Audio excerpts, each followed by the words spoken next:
সকাল থেকে হচ্ছে একভাবে বৃষ্টি, মনটা শুধুই মনে হচ্ছে একটু মুচমুচে কিছু খাই। বিকেল হয়ে গেছে, তো ফ্রিজে ছিল একটু পনির, বের করে চৌকো করে কেটে ভেজে নিলাম। আর এদিকে বাটিতে নিয়ে নিয়েছি কর্নফ্লাওয়ার, বেসন, জিরে, ধনে, নুন, হলুদ, কাশ্মীরি লঙ্কার গুঁড়ো, একটু গরম মশলার গুঁড়ো দিয়ে দিয়েছি, কাঁচা লঙ্কা, একটু জল দিয়ে একটা ব্যাটার বানিয়ে নিলাম। কড়াইয়ে তেল গরম করতে দিয়ে দিয়েছি।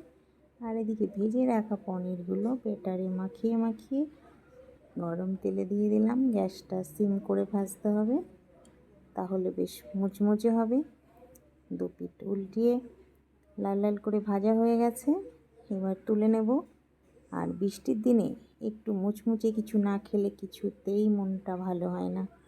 তো দেখেছো, একদম গরম গরম খাস্তা। এবার বানিয়ে নেব চা। তোমাদের কেমন লাগলো? তোমরা কিন্তু এইভাবে একদিন চায়ের সঙ্গে করে খেয়ে দেখো, আর ভালো লাগলে লাইক, শেয়ার, কমেন্ট করে দিও।